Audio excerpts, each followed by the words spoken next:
escrevi duas falas e fiquei pensando qual das duas seria a mais apropriada. Lá no Ceará nós estamos passando por uma febre de monumentos católicos, né?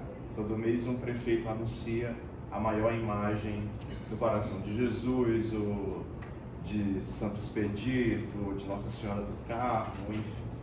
E eu acabei coletando todas essas coisas e hoje recebi uma notícia que a Arquidiocese de Fortaleza havia, dada essa dimensão do turismo religioso, ela havia criado a pastoral do turismo religioso. E o que foi, isso ajudou a minha atenção. Mas eu fiz também uma outra e aí eu optei trazer por essa outra, que para mim tem sido uma dimensão que eu estou explorando a partir de dois casos de 2024, que é uma dimensão contemporânea do religioso para mim, que é os usos da categoria cristão e evangélico contra cristãos e evangélicos. Tá? Bom, então, em 2024 me chamou a atenção esses usos, evangélico contra evangélico, cristão contra cristão, em duas disputas eleitorais, em São Paulo e em Fortaleza, obviamente. E me parece ser, então, uma dimensão, por isso que eu estou justificando aqui, à medida que a utilização em massa da identidade cristã e evangélica como uma identidade política e não apenas religiosa, me parece, então, isso que eu vou tentar discutir, e mandei inclusive um artigo para a agenda política que deve sair nos próximos meses, discutir se a utilização em massa dessa identidade não acabou produzindo essa superinflação, né? de tanto evangélico se mostrando, de tanto cristão se mostrando como digno de confiança, e acabou produzindo um inimigo que não era o inimigo clássico. Não era o católico, para a gente ficar no plano religioso, né? Porque eu cresci ouvindo de tios evangélicos que católico não ia para o céu, que adorava a imagem. Então era o primeiro opositor. Quando eles se politizam, esse adversário deixa de ser católico para ser quem está do outro lado, os progressistas, a esquerda, né? Os feministas, mais recentemente. Mas de repente cai assim, diante dos meus olhos, dois casos em que o inimigo do evangélico não eram os católicos, não eram os progressistas, não eram a esquerda, era um outro evangelho, tá? Que precisava ser desconstruído. Então, no caso de São Paulo, com uma particularidade que não era um outro candidato que desconstruía o candidato evangélico. Então, o candidato a ser desconstruído era o Marçal, mas ele não foi desconstruído por um outro candidato, acabou sendo desconstruído pelo Silas Malafaia, eleitor do Rio de Janeiro, que se escalou para ir para São Paulo desconstruir religiosamente o Pablo Marçal. E em Fortaleza se opunha dois candidatos evangélicos que haviam, até a eleição anterior para o governo do estado de 2022, haviam andado de mão dadas, pedindo votos um para o outro, que era o capitão Wagner e o André Fernandes, e de repente os dois se opõem na disputa, tentando dizer quem era mais cristão do que o outro, quem era mais evangélico, que um não era evangélico de verdade, o outro é que era, enfim. Então tem aí uma categoria de acusação, né, que pareceu para mim ser nova, e que eu vou chamar aqui de uma dimensão contemporânea do religioso, caso brasileiro, né? Assim, a acusação entre irmãos, tá? Não são irmãos se juntando para acusar quem está fora, mas são irmãos do mesmo campo, da direita, né? Do mesmo campo ideológico, do mesmo campo político, né? Se dizem conservadores, defensores da família, mas que, dada a disputa em curso, precisavam se diferenciar, e isso me parece então uma inovação contemporânea que estava ali diante dos nossos olhos, tá? Bom, então eu escrevi aqui para não me perder, mas eu vou pular algumas coisas, obviamente, para não torrar a paciência de vocês. Então, bora lá. Campanhas eleitorais no âmbito municipal apresentam características particulares em relação às eleições estaduais e federais, especialmente pela maior proximidade entre candidatos e eleitores e pela suposta centralidade de temas locais. O contexto municipal favorece o uso das redes de sociabilidade locais, como associação de bairro, igrejas, clubes, como instrumento de mobilização política. Assim, essas eleições configuram-se como mais complexas, onde convivem práticas tradicionais e inovações contemporâneas, relações pessoais e estratégias de marketing. O capital social dos candidatos, suas relações, sua reputação e sua inserção comunitária pode ser tão ou mais importante do que os recursos diversos, inclusive financeiros, empregados na campanha. Entretanto, com o avanço das tecnologias digitais e a popularização das redes, as campanhas passaram a incorporar cada vez mais elementos de marketing profissionalizado. Disputas majoritárias, assim, configuram-se como elementos em que imaginários sociodiscursivos, que aqui eu cito Patrick Charrodot, são mobilizados pelos candidatos para suscitar nos eleitores afetos positivos, que os tornem aptos a receber o voto, e afetos negativos, com relação aos opositores, para mostrá-los como indignos da confiança, que impede a materialização da adesão ao discurso por meio do voto. Bom, a sua citação do que Charrodot entende por imaginário sociodiscursivo, isso não nos interessa muito aqui. Nos últimos anos, contudo, uma realidade a mais veio juntar-se a essa dinâmica das eleições, a mobilização religiosa do eleitorado, ou seja, a apresentação de candidatos e a interpretação dos eleitores à adesão pelo voto a partir de determinados elementos discursivos que são próprios da religião. Na reconfiguração do campo religioso brasileiro, os evangélicos, especialmente pentecostais, têm feito avançar sua presença e influência para além do universo religioso propriamente dito, passando a formatar as disputas políticas e eleitorais a partir de uma gramática discursiva que seria própria do seu universo de atuação, fazendo com que lideranças religiosas convertam-se em importantes jogadores políticos. Por gramática religiosa, me refiro aqui à utilização de estratégias discursivas diversas, pregações, vídeos, panfletos, campanhas, mobilizações, que visam legitimar ou deslegitimar candidatos apresentados como próximos ou identificados com os interesses das instituições religiosas e de seus líderes, ou deslegitimar também religiosamente aqueles que estariam posicionados como contrários às instituições e suas lideranças. Aos primeiros, essa gramática confere a qualificação de escolhido, ungido, candidato do bem, defensor dos valores cristãos, amigo da fé, digno de confiança, dentre outros. Aos segundos, candidato das trevas, inimigo da fé, herege, apóstata, infiel, dentre outros. Nessa empreitada, fatos da vida pública pregressa, quaisquer que sejam eles, são esmaecidos tendo em vista aquilo que importa no momento da disputa, se está conosco ou se está contra nós, como diz o Evangelho. Jesus diz, quem não está comigo, quem não está conosco, está contra nós. Nesse sentido, aqui nesse texto analiso a produção e circulação de discursos de desconstrução de um candidato por meio da utilização de uma gramática que vem não do campo político propriamente dito, em que se veria críticas no plano da gestão, dos compromissos públicos, ou mesmo de uma agenda com a qual o candidato em questão estivesse fechado, mas de elementos advindos do campo religioso, como com destaque para o questionamento da identidade religiosa do candidato, tida como falsa, e de seu ethos, tido como mentiroso. O presente texto, portanto, tem como objetivo analisar usos da gramática religiosa na disputa travada em duas cidades em 2024, São Paulo e Fortaleza. Na segunda, Fortaleza, a que opôs Capitão Wagner a André Fernandes, ambos da direita e com histórico de mútuos apoios.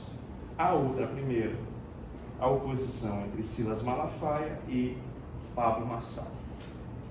Na campanha eleitoral de 2024, observaram-se movimentações distintas de Wagner no que diz respeito ao eleitorado, à mobilização do eleitorado religioso ou cristão.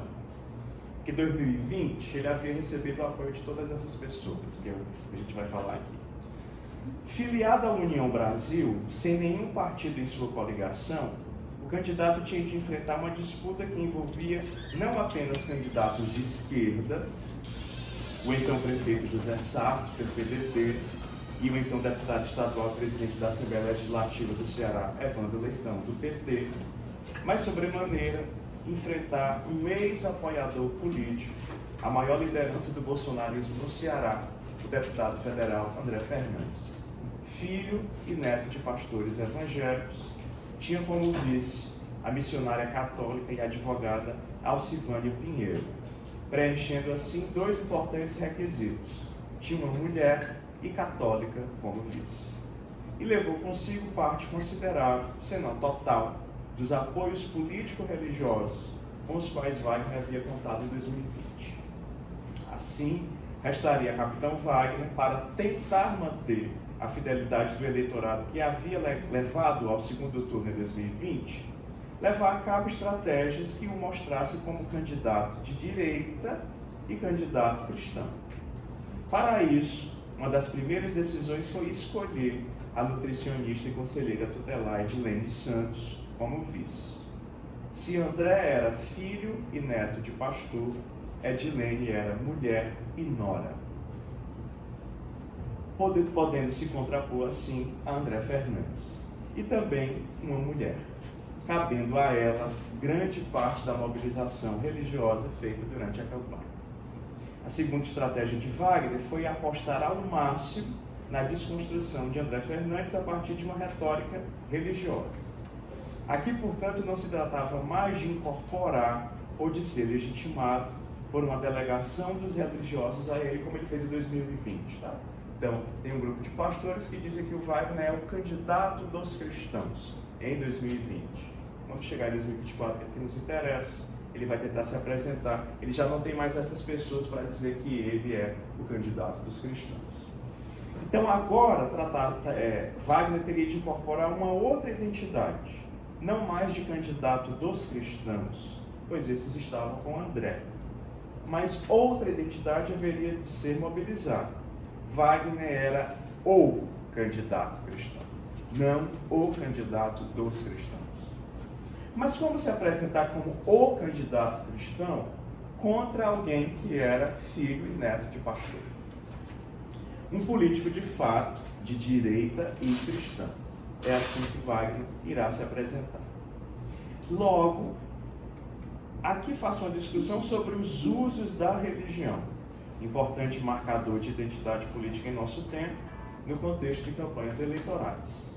No Brasil, assiste-se a uma ampliação cada vez maior de agendas de interesse de segmentos particulares da sociedade, conhecidos como grupos de interesse, que buscam impô-los ao conjunto da população, travestindo-os de interesse público, interesse geral ou interesse da nação brasileira.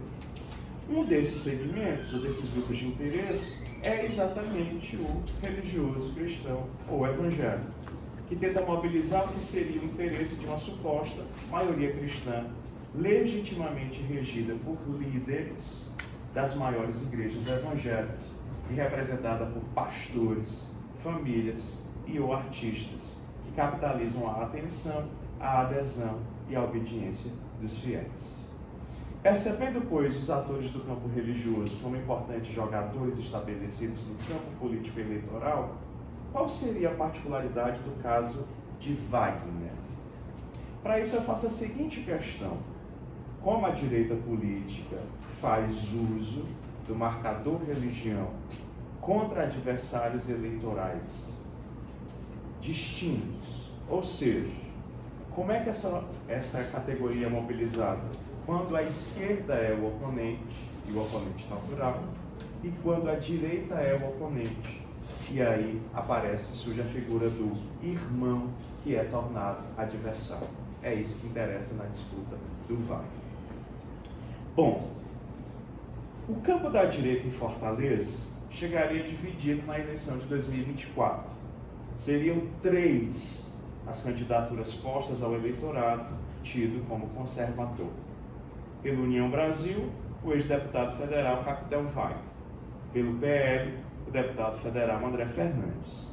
E pelo Novo, o senador Eduardo Girão. Os 3 lançaram-se com chapa pura e com mulheres na condição de vice. Edilene Pessoa, como já disse, Alcivânia Pinheiro e Silvana Bezerra, respectivamente.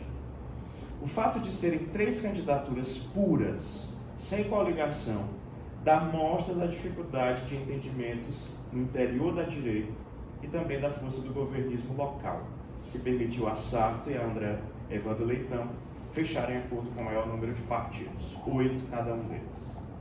A candidatura de Wagner se via assim, dentro de um campo fragmentado, por ter como adversários 2 políticos que haviam sido fundamentais durante a campanha de 2020, por atuarem muito enfaticamente na mobilização em seu favor, André Fernandes e Eduardo Girão. Especialmente André figurava com uma considerável defecção no palanque de Wagner para a eleição que se aproximaria, por ser o grande representante local do bolsonarismo e por ter passado por 2 eleições consagradoras. O deputado estadual mais votado em 2018 e o federal mais votado em 2022, ocupando posições que foram do próprio Wagner nas eleições de 2014 e de 2018. Assim, André levaria para a sua campanha parte considerável, se não toda, dos líderes religiosos parlamentares que estiveram com Wagner em 2020. Deputada Silvana e seu marido Jaziel, a vereadora Priscila Costa e toda a rede de lideranças a esses parlamentares ligados, fazendo de André, então, o representante autêntico da direita conservadora e religiosa na cidade de Fortaleza. Isso posto, restou a Wagner 2 cartadas em uma só, como falei anteriormente. Escolheu uma mulher e evangélica como vice. Esposa e nora de pastor. Será ela, Edilene, quem, em parte considerável da campanha, cumprirá o papel de legitimação da chapa da qual fazia parte como a verdadeiramente cristã. Ela vai dizer isso, né? Eu sou verdadeiramente cristã. Uma série incontável de visitas a igrejas, sejam cerimônias de culto regulares ou de cultos especiais, dedicados a aniversários de igrejas ou de pastores, foi observada durante a campanha, todos conduzidos pela vice, apresentada por Capitão Wagner, sempre nos seguintes termos, abre aspas, minha irmã da Assembleia de Deus, esposa e nora de pastor, orgulhando-se os 2 de terem sido, abre aspas, a primeira candidatura a assumir compromissos com a igreja evangélica, fecha aspas. Quer dizer, não interessava fechar compromisso com a cidade de Fortaleza, mas sim com a igreja evangélica. Tá?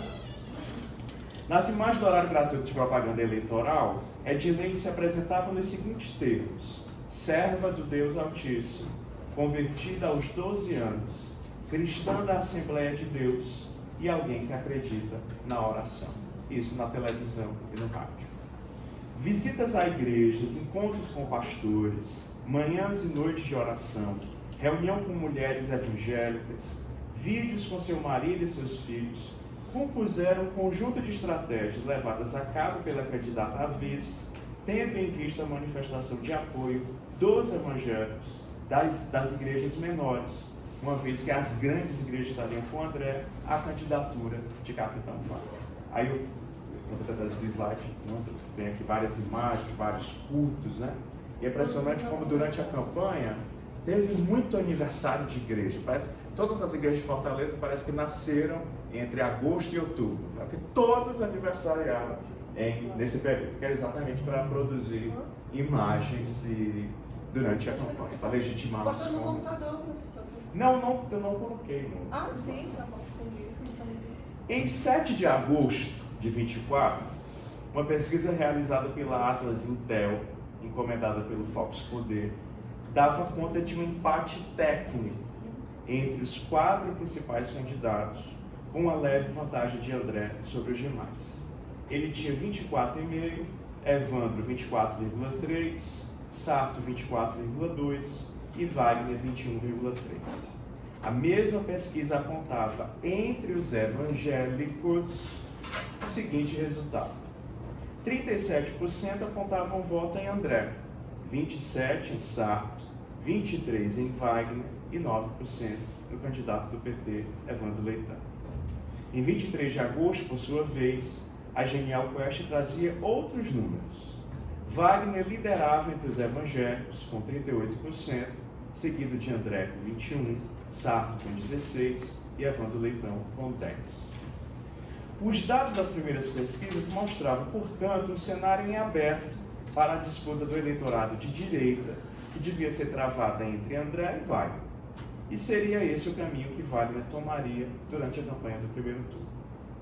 Numa postagem feita em suas redes no primeiro domingo da campanha, podia-se ler a seguinte legenda, abre aspas: "Nosso compromisso é firme em defesa da liberdade e dos valores cristãos. Vamos lutar por políticas que protejam a igreja evangélica, garantindo o direito de todos expressarem sua fé", só que não é todos, é a igreja evangélica, correto? "Com respeito e dignidade. Juntos, vamos fortalecer a nossa nação com os princípios que nos unem." Fecha aspas. Assim, um dos primeiros atos da campanha foi a entrega de um termo de compromissos com a igreja evangélica.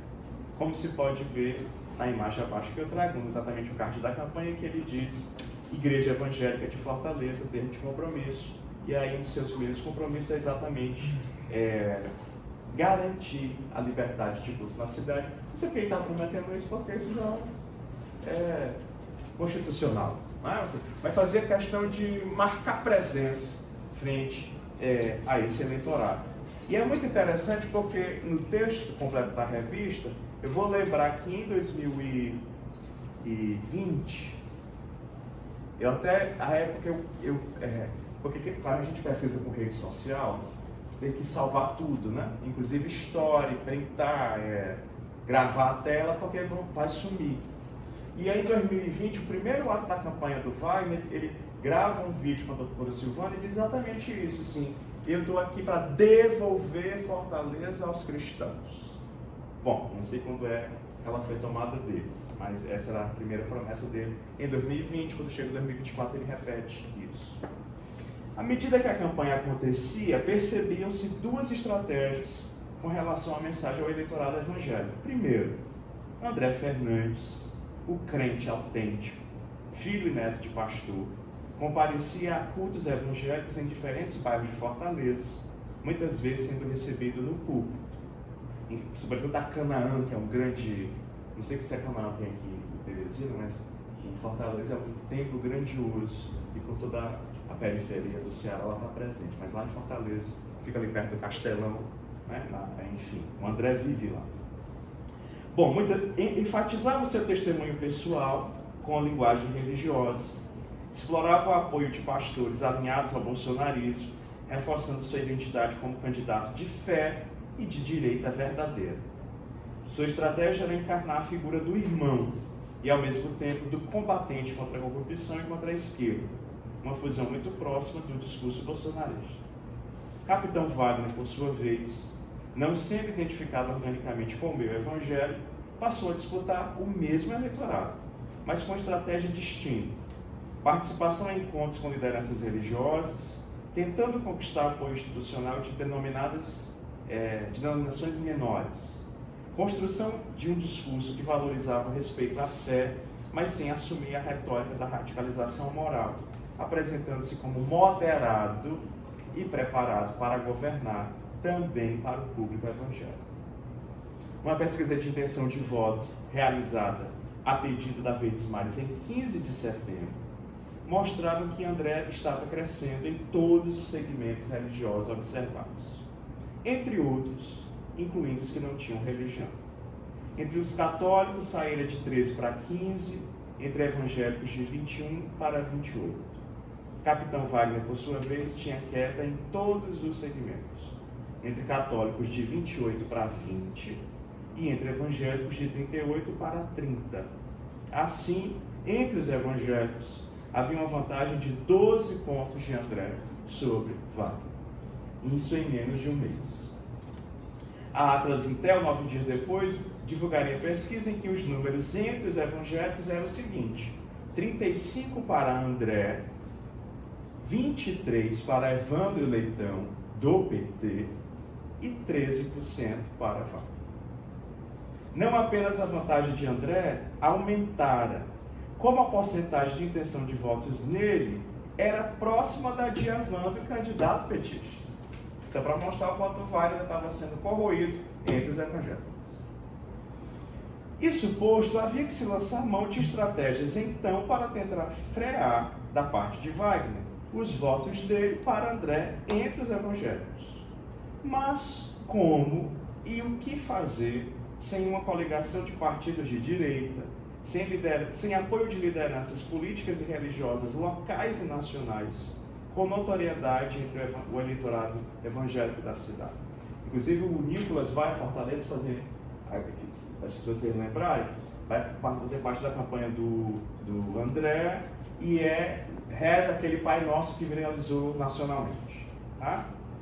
A estratégia adotada por Wagner foi a de impor descrédito religioso a André, através da sua biografia.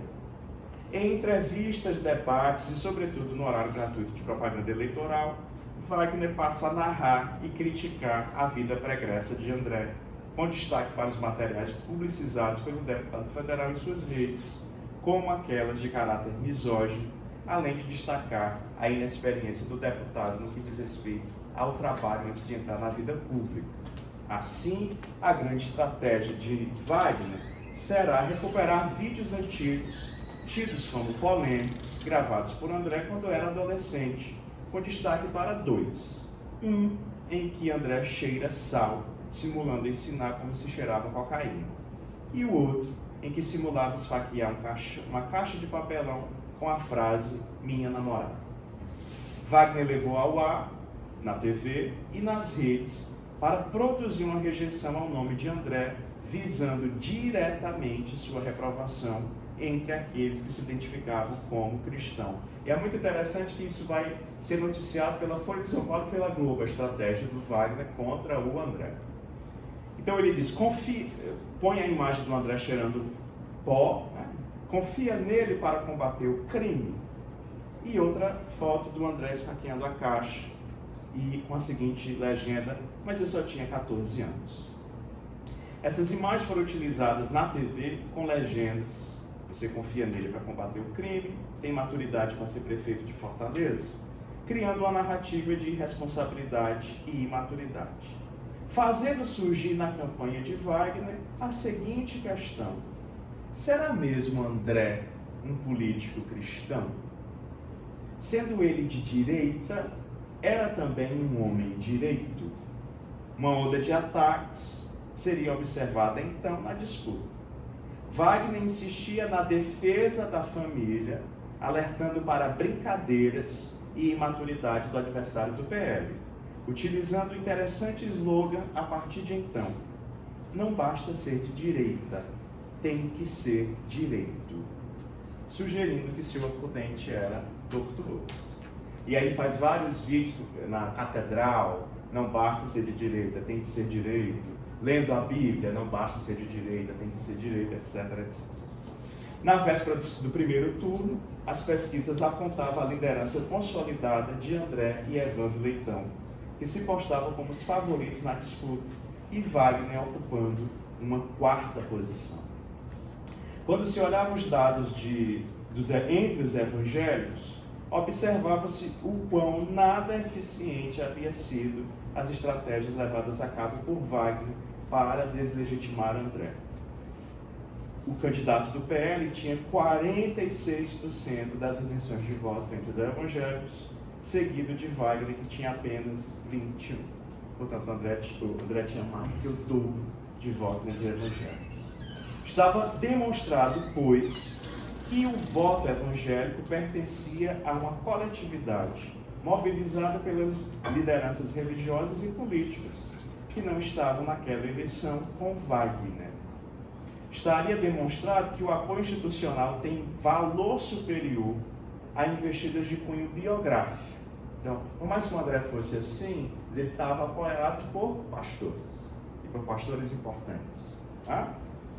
Que talvez, que é aquela mesma história do Bolsonaro, ele não é um exemplo de moral, mas quem está apoiando. Então, o apoio desses sujeitos apagam os seus erros. Dá para entender assim? Vale pouca coisa que o sujeito é. Assim, quando eu quero que isso valha pouca coisa. Quando eu não quero, não adianta o Lula comungar, porque o Lula é abortista. Mesmo que tenha um monte de pastor com ele, esses pastores estão errados. Entende? Por quê? Porque eu, afinal de contas, não estou com ele. Mas quando eu estou com alguém, então, assim, os erros da biografia dele são postos de lado, né? Como a gente vai ver mais à frente. Bom, deixa eu pular aqui, então, para o Marçal. Parte considerável da campanha de 2024 em São Paulo desenrolou-se na definição de quem seria o candidato legítimo para o eleitor da direita. O bolsonarismo na cidade estaria representado pelo candidato apoiado por Bolsonaro ou por aquele que mobilizasse de fato a agenda política do bolsonarismo. A resposta a tal pergunta, por óbvio, poria em cena a possibilidade de existir como projeto político uma espécie de bolsonarismo sem Bolsonaro. Em agosto daquele ano, uma matéria do UOL trazia o seguinte título, abre aspas, Nunes e Marçal chegam às convenções e disputam a herança bolsonarista. Fecha aspas. Também em agosto, no editorial da revista Veja, assinado por Ramiro Brits, assinalava uma disputa pela herança política de Bolsonaro entre Nunes e Marçal. Dado o crescimento deste último nas diversas pesquisas de intenção de voto que vinham sendo divulgadas, especialmente a então última pesquisa que dizia que entre os que votaram no Bolsonaro em 22, 44 apoiavam Pablo Marçal, 30 apoiavam Ricardo Nunes. Fecha aspas. O ponto alto dessa disputa intradireita entre Nunes e Marçal foram os fatos noticiados a partir da participação deste último no ato realizado na Avenida Paulista em 7 de setembro, em apoio a Jair Bolsonaro, em resposta às condenações feitas pelo STF. Apenas para ilustrar alguns títulos dos veículos de imprensa naquele dia. Folha de São Paulo. Marçal afirma que foi barrado em trio de Bolsonaro na Paulista. Safado, responde Malafaia. O Globo. Bolsonaro diz a aliados que Marçal tentou usar atos da Paulista para palanque. Terra. Marçal azeda a relação com Bolsonaro e com Tuca. Só eu fui para os braços do povo. Revista Veja. Pablo Marçal é tietado por bolsonaristas na Avenida Paulista. Assim, Pablo Marçal aparecia no cenário nacional como um influenciador digital com milhões de seguidores, promovendo curso de desenvolvimento pessoal e empreendedorismo, mas com forte viés religioso. A partir desse capital simbólico, passou a disputar espaço político, apresentando-se como, abre aspas, homem comum com missão divina, fecha aspas. Sua linguagem direta, emocional e performática ignorava os protocolos políticos tradicionais, fazendo-se ser tido como um homem simples, em meio a adversários que, por sua suposta nobreza, distanciavam-se do povo. Estratégia já utilizada de modo exitoso por Bolsonaro, nos moldes do que Pedron nomeia como carisma incivilizado. Exatamente por isso, Marçal conseguiria identificar-se com parte considerável da agenda política mobilizada pelo bolsonarismo nos últimos anos, disputando assim a preferência deste eleitorado na capital paulista com o prefeito Ricardo Nunes. Bom, dois gráficos publicados no primeiro turno mostram a evolução das intenções de voto entre os evangélicos e entre os três principais candidatos, né? Então, em julho de 2024, por exemplo, o Marçal tinha 13%, o Nunes 24%. Em julho, o Marçal saía de 13% para 17%, o Ricardo Nunes de 24% para 20%. Em agosto, o Marçal saía de 17 para 24, Ricardo Nunes de 20 para 18. E em setembro, o Marçal pulava de 24 para 37 e o Ricardo Nunes ia de 18 para 26. Então tinha um claro crescimento do Marçal entre os evangélicos que fazia-se necessário conter. Tá? O Datafolha, por sua vez, também publicaria essa evolução. No começo de setembro, Marçal tinha 27 e Ricardo Nunes 29 entre os evangélicos. No dia 26 de setembro, Marçal foi a 29 e Nunes foi a 30. E no dia 30 de setembro, Marçal tinha 32 e Ricardo Nunes tinha 26 entre os evangélicos. Silas Malafaia e Pablo Marçal podem ser descritos então, estou pulando aqui, tá? Porque o que eu quero argumentar aqui é como um ator do campo religioso vai se escalar para religiosamente tentar conter esse eleitorado. Tudo bem? Não é o prefeito, porque o prefeito não tem legitimidade. Legitimidade religiosa. Quem tem que fazer esse papel? Um eleitor que tenha forte presença.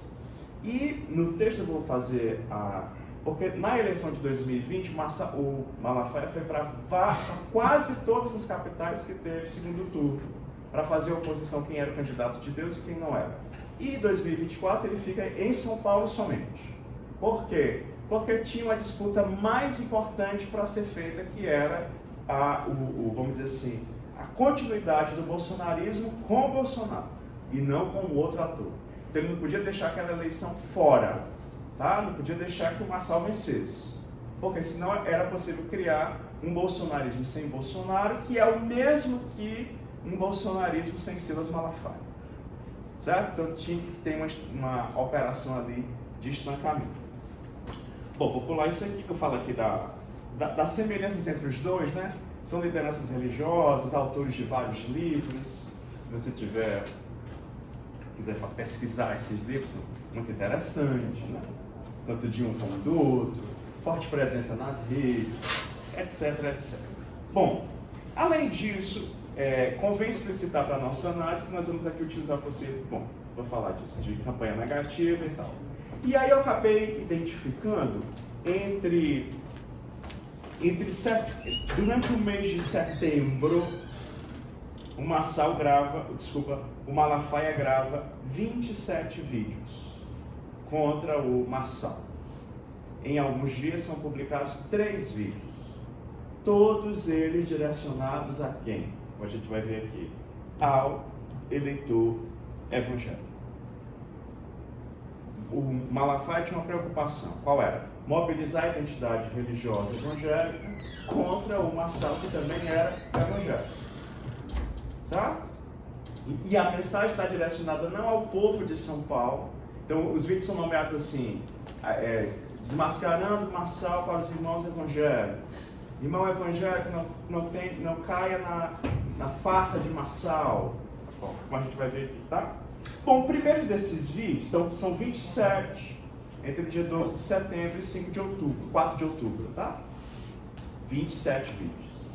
O primeiro deles que eu trouxe aqui para a gente ver é intitulado Desmascarando Pablo Marçal.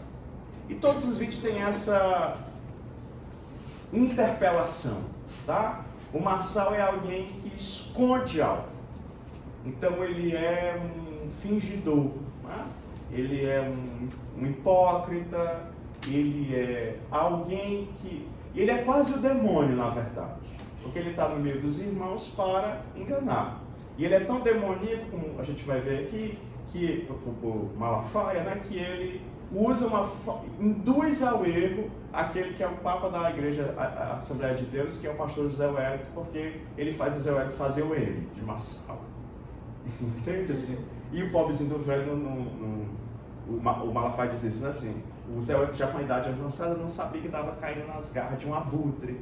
Então por isso que a gente tem que desmascarar esse sujeito. Enfim.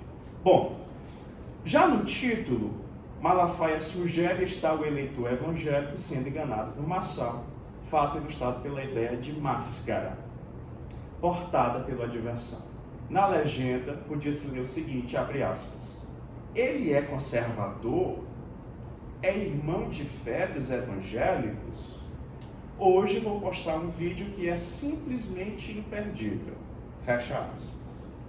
Então, partindo do que parece ter sido dito pelo próprio Marçal, sou evangélico e conservador, ou seja, partindo de imagens pelas quais Marçal se definiria e pelas quais ser reconhecido, Malafaia utiliza-se do conhecimento sobre a imagem compartilhada de Marçal para tentar operar esse desmascaramento, como se pode ver no trecho abaixo. Aí vou pedir um pouco da paciência de vocês para a gente ver o que fala Malafaia diz, tá? Abre aspas. Povo abençoado do Brasil. E essa é uma expressão, para quem segue Malafaia, que ele utiliza em todos os vídeos, né? Povo abençoado do Brasil. Marçal é de direita? Ele tem a fé dos evangélicos? Ele é covarde, manipula, usa minhas verdades. Ele de fato é conservador e de direita? Vamos lá. Quem é o maior perseguidor dos conservadores e da direita? O ditador da torga, Alexandre de Moraes. Quando é que nesses últimos anos Marçal falou alguma coisa contra o Moraes? Algum vídeo? Lugar nenhum. Perseguição implacável a Bolsonaro. O que ele falou alguma coisa sobre isso? Nada. Foi para a cadeia. Falando do Eustáquio, né? O que é que Pablo Marçal falou? Nada. Conservador, porcaria nenhuma. Esse cara não tem moral nenhuma. É uma infiltração. É uma mentira. É um psicopata manipulador. Acorda, evangélicos. Povo da direita. Apoiadores de Bolsonaro e povo honesto de São Paulo. Então ele começa perguntando: Marçal é conservador e tem a fé dos evangélicos? Para durante o vídeo dizer por que Marçal não é. E ele não é porque ele não se veja. Ele não é evangélico porque ele não se opõe a Alexandre de Moraes. Tudo bem? Então tem um deslocamento do que faz alguém ser evangélico. Não é a fé no Cristo. Okay? No contexto que o Malafaia está falando dentre outras coisas, para ser evangélico precisa se contrapor ao Moraes. Falar contra a prisão lá do jornalista Eustáquio, etc. Então, agora sou eu. Marçal não daria provas de sua identidade como de direita, conservador e evangélico, em razão de não estar devidamente alinhado no que diz respeito à produção de conteúdos. Quantos vídeos ele produziu? Ao que seria tido como a pauta da direita brasileira, que é evangélica. A aliança irrestrita com Jair Bolsonaro, que se manifestaria nos ataques a Alexandre de Moraes, o maior perseguidor dos cristãos, dos conservadores e da direita. Além disso, Malafaia faz referência aos atritos que já se produziram entre ele e Marçal no que diz respeito à divisão da direita em São Paulo, uma vez que a candidatura deste, ganhando capilaridade na cidade, sem nenhuma menção de apoio a Bolsonaro, acabaria por produzir a ideia de uma outra opção local, quem sabe até nacional, no campo da direita. Observa-se no trecho de Malafaia a relação de equidade entre os termos evangélicos, povo de direita, bolsonaristas e povo honesto. É a mesma coisa. São termos equivalentes para o pastor. Da mesma forma, para referir-se a Marçal, os termos mentiroso, psicopata, manipulador. Ao mesmo tempo em que se define a si mesmo e aos seus interlocutores, povo honesto, evangélico, de direita e bolsonarista, trata também de definir negativamente o seu opositor, mentiroso, psicopata e manipulador. A argumentação em busca de desmascarar Marçal continua num outro vídeo, com a seguinte legenda, abre aspas, imperdível. Nesta segunda-feira, vou mostrar a farsa de Pablo Marçal para tentar enganar os evangélicos. Então o problema não era com os eleitores de São Paulo, era com os evangélicos. Sabe? Com o título Desmascarando Marçal, parte 2, o vídeo já anunciado como, abre aspas, dirigido aos meus irmãos de fé, meus irmãos evangélicos, traz a seguinte argumentação. Abre aspas novamente. Eu sou pastor há mais de 44 anos. Então, o que é que vai na frente da legitimação do que ele vai dizer? O fato dele ser pastor, tá? Então, não é eleitor, não é cidadão, não é psicólogo, não é como ele gosta sempre de dizer, nós evangélicos somos cidadãos, mas não é isso que ele está interessado em enunciar. Ele está enunciando o que ele vai dizer, está legitimado antes por ser há 44 anos pastor. Então, autoridade religiosa, certo? Eu tenho mais tempo de pastor do que o Pablo Marçal de vida. Eu não cheguei agora, eu não caí de paraquedas no mundo evangélico. Ele começou a menosprezar pastor, dizendo, você não precisa de pastor, você não precisa da igreja, você pode tomar chá em casa, qualquer crente pode batizar outras pessoas. Ele começou com esse ensino, e ao mesmo tempo com um modo sagaz, forma um tal de quartel-general do rei, núcleos formado por ele, o cara já entra como general. Lógico, não precisa ir à igreja, não precisa de oferta, não precisa de nada disso, mas precisa comprar os livros dele e os cursos dele. Menospreza pastor, tudo isso. Eu acho que ele está precisando ler mais a Bíblia. Você não é exercitado na palavra, não sabe discernir, e aí fica engolindo e sendo manipulado por esses hereges. Essa, minha gente, que é a verdade. Esse cara é cheio de heresia, de manipulação. Torce a palavra de Deus. Fecha aspas. Contrapondo seu tempo de pastor ao de vida de Marçal, que caiu de paraquedas no mundo evangélico, Malafaia apresenta-o como um herege, pois menospreza pastor, faz as pessoas acreditarem que não seja necessário ir à igreja, pagar o dízimo e se batizar. Em suma, Marçal é alguém que torce a palavra de Deus. Como pode, pois, o eleitorado evangélico dar crédito a alguém assim, nomeado como manipulador? Confiar em Marçal e nele votar, diz Malafaia, só pode ser possível a quem não é exercitado na palavra. E quem, pois, se diria como não exercitado na palavra? Com a interpelação, amanhã será quentíssimo. Vou postar um vídeo que falo sobre pastores que apoiam Pablo Marçal. Simplesmente imperdível. Malafaia convidava seus seguidores para ir no outro dia, acessar o vídeo Pastores que apoiam Pablo Marçal. Se no vídeo anterior o intuito era pôr em xeque a atitude de evangélicos em geral de apoiarem ou se aproximarem de Marçal, agora o objetivo era deslegitimar pastores que apoiavam o candidato. Uma vez que o vídeo é apresentado como muito específico para meus irmãos pastores, que não apenas apoiavam Marçal, mas que já criticavam Malafaia pelos ataques que vinha proferindo contra Marçal, a quem consideravam, abre aspas, um irmão evangélico. E no meio da campanha se reúne um grupo de pastores, faz uma live com Marçal para orar por ele e para dizer que o Malafaia estava pegando muito pesado com ele. Então tem aí um diálogo da campanha do Marçal também com o Malafaia, certo? Que eu não estou falando aqui. Abre aspas, o que o vídeo do Malafaia vai falar. Pastores gravaram um vídeo de apoio a Pablo Marçal e outros gravaram um vídeo de apoio e me criticaram nominalmente. Uma pergunta ao povo de Deus. Onde é que estavam esses pastores? Que vídeos eles gravaram na defesa dos valores da nossa fé?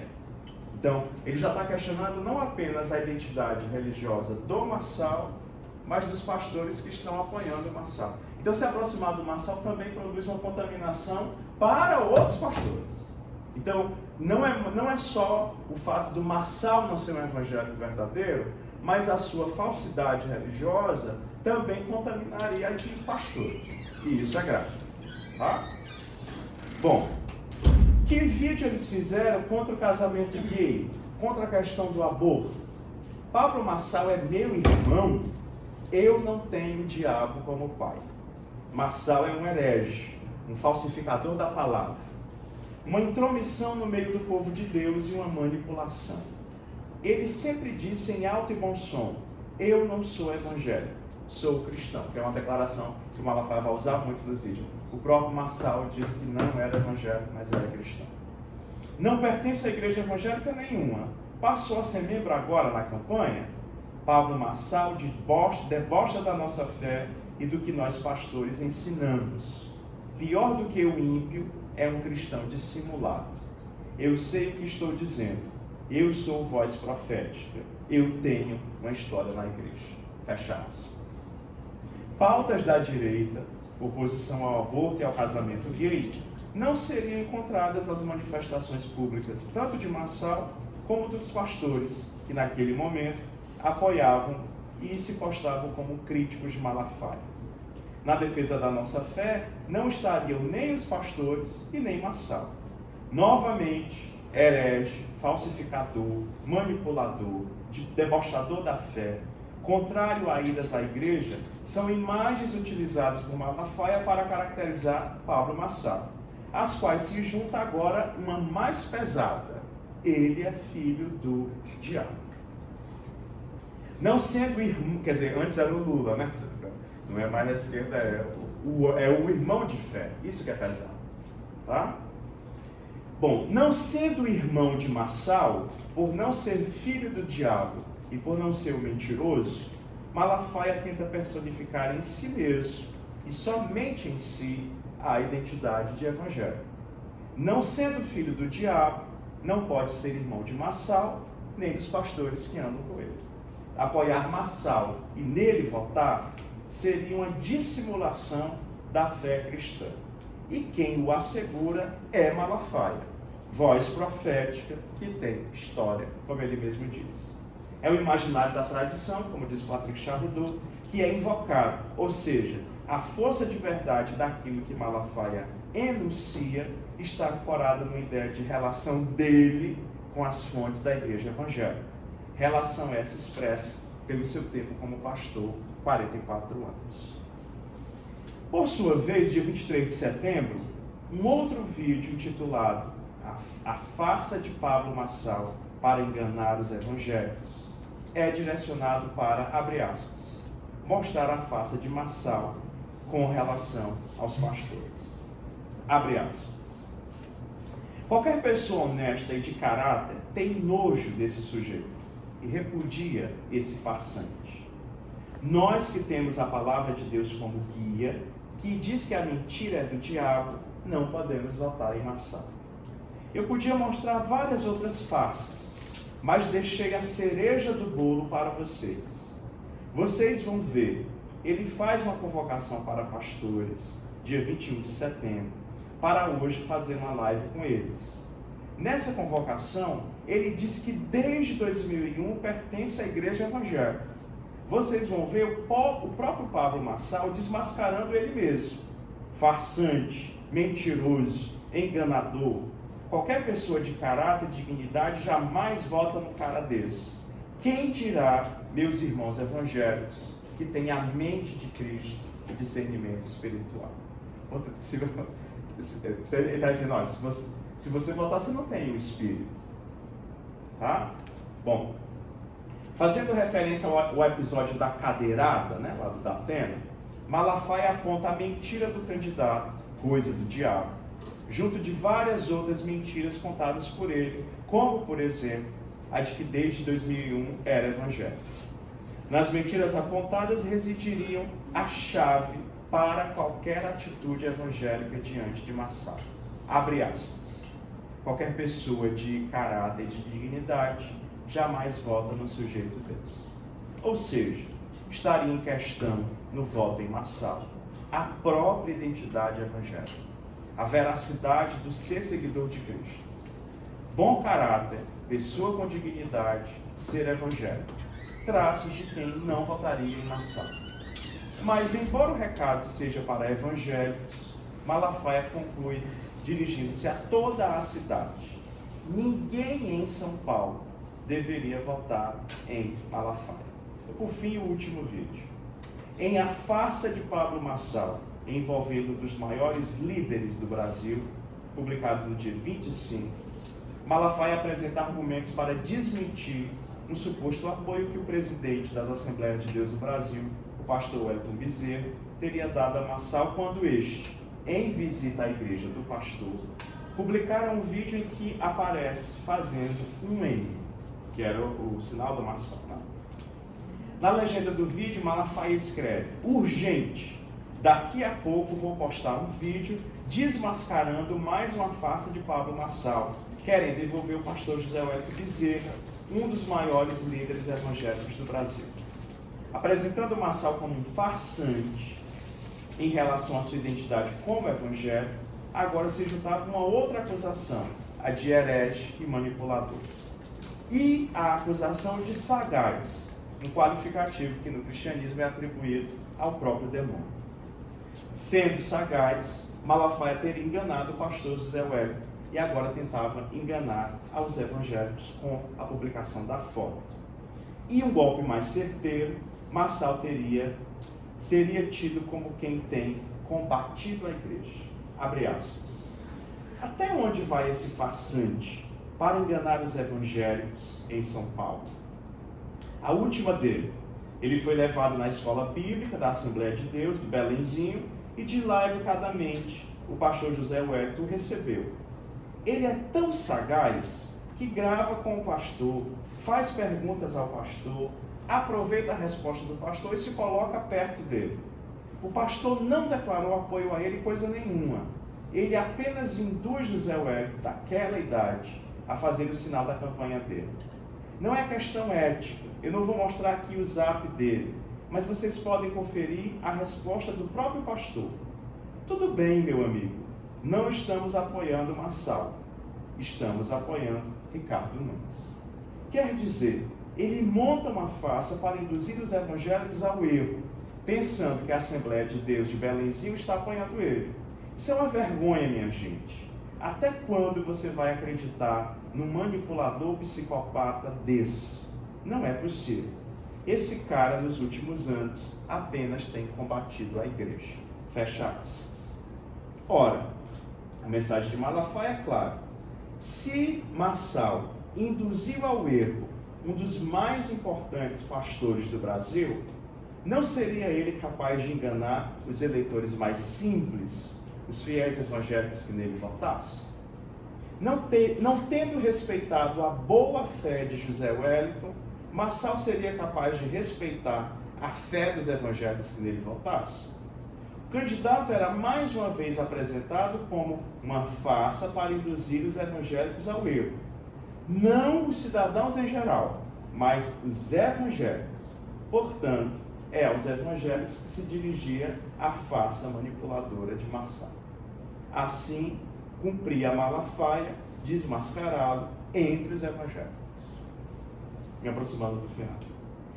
Mas o povo evangélico teria legitimado a mobilização discursiva de Malafaia e dando como resposta o voto em Nunes e não em Marçal? Teria ele, esse povo, sido convencido por Malafaia acerca da farsa que era Marçal? Teria ele sido desidratado, ele, Marçal, frente ao eleitorado evangélico? Segundo dados obtidos nas pesquisas divulgadas nas vésperas do primeiro turno, ao que parece, não. Matéria do jornal O Globo, na manhã do dia 5 de outubro, trazia os números da última pesquisa Atlas Intel, em que se percebia o notório e consistente crescimento das intenções de votos no candidato do PRTB.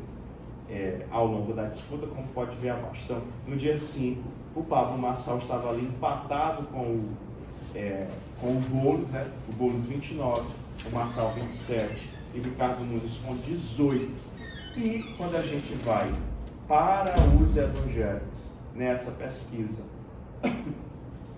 os evangélicos, que são 24% do eleitorado de São Paulo, então no dia 5 de outubro, depois de toda essa onda de vídeo, o Pablo Marçal tinha 42,4% das intenções de voto entre os evangélicos, ao passo que o Ricardo Nunes tinha apenas 22%.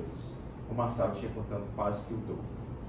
Então, não serviu a mobilização em Fortaleza, porque o Wagner não ganhou do André, não foi nem para o segundo turno, foi em quarto lugar, não serviu também em São Paulo. Tá? Essa estratégia contra os irmãos. Tá? No resultado final da votação do primeiro turno, os três candidatos ficaram tecnicamente empatados, né? O Ricardo Nunes com 29,48%, o Boulos 29,7% e o Marçal 28,14%. Então, poucos votos tiraram o Marçal do segundo turno, o que nos permite afirmar que muitos dos seus votos foram de eleitores evangélicos, na contramão da mobilização do Silas Malafaia. Pode-se observar, então, primeiro, uma certa relação de paridade entre Malafaia, o denunciador, e Marçal, o denunciado. Evangélicos, forte presença nas redes, presença no mercado editorial, considerável notoriedade para os dois. Isso exigia de Malafaia que acionasse outro elemento que não estava presente no Marçal, ou seja, a condição de pastor. A Marçal restaria a condição de sujeito evangélico, apoiado por lideranças evangélicas, e mais importante ainda, a de ser um líder. Assim, a fala institucional do pastor Malafaia se contrapôs à fala do líder popularizado Marçal. Parece haver, pois, limites à possível contraposição esquerda versus direita, conservador versus progressista. Havendo limites a essa contraposição, esquerda versus direita, conservador versus progressista, Malafaia teria de mobilizar outras categorias e pegá-las em outro lugar para tentar desconstruir Pablo Marçal. E essa categoria foi exatamente aquelas possibilitadas, como a gente viu aqui, pela identidade evangélica. Os problemas da cidade, os mais diversos, assim como as suas soluções, nos dois casos são escamoteados em prol do teste da veracidade da fé expressa por um candidato. Quem é o candidato evangélico de fato? Nesse recorte, o que importa a discussão eleitoral em Fortaleza e em São Paulo passa ao largo dos problemas que afligem a cidade. A limitação da gramática religiosa, pensamos, se mostra pela expressiva votação que, apesar disso, tanto Marçal como André Fernandes tiveram nas duas campanhas. Ao que parece, emitindo um juízo sobre a realidade do governo que buscava ser reconduzido, no caso de São Paulo com o prefeito Nunes, ou das promessas que o neocandidato fazia, no caso de Fortaleza, emitindo um juízo, em ambos os casos, sobre a realidade que buscava ser reconduzida ou chegar ao paço municipal, no caso de Fortaleza, o público rejeitou a outra construção imaginária da cidade, feita por Malafaia e Wagner, centrada apenas na acusação de uma suposta identidade religiosa fascista, para autorizar a plataforma política, tanto de Marçal como de André Fernandes. Ao deslocar a responsabilidade de falar ao eleitorado evangélico de direita e conservador da cidade de São Paulo ou de Fortaleza, os sujeitos do campo político assim desobrigavam-se politicamente a prestar contas ao seu eleitorado da trajetória do candidato em questão, Nunes e Capitão Wagner, e de fazer-lhe promessas no campo político. É como se o político deixasse a discussão ideológica para outro, com mais legitimidade que ele. No movimento de desmascarar, seja André, seja Pablo Marçal, o ator envolvido então se posta como conservador, de direita e evangélico, para, ao final de tudo, declarar quem seria o verdadeiro cristão. Então, a reflexão a ser feita aqui pode ser a seguinte: dado o avanço de atores que politizam a identidade religiosa evangélica, chegaremos ou chegamos já a uma nova dimensão dessa presença pública, em que a concorrência pelo mercado do voto religioso precisa ser disputado não contra os outros, os hereges, a esquerda, as feministas, os marxistas, mas contra os próprios outrora irmãos de fé. Então nós já chegamos ou já chegaremos ou já chegamos a isso. Por exemplo, em Fortaleza nós temos um irmão que é vereador do Shalom, E a irmã que vai disputar, ele vai disputar deputado estadual contra a irmã que também é do shopping. Sabe? Então, então a identidade religiosa foi tão politizada que ela não opõe mais só a quem é radicalmente outro, mas quem é também qual. Sabe? Ou seja, um reino dividido não caminha. Divisão, por sinal, é a característica definidora do nome Diabolos. Diabo significa divisão. Então, deixo com vocês a reflexão. Muito obrigado.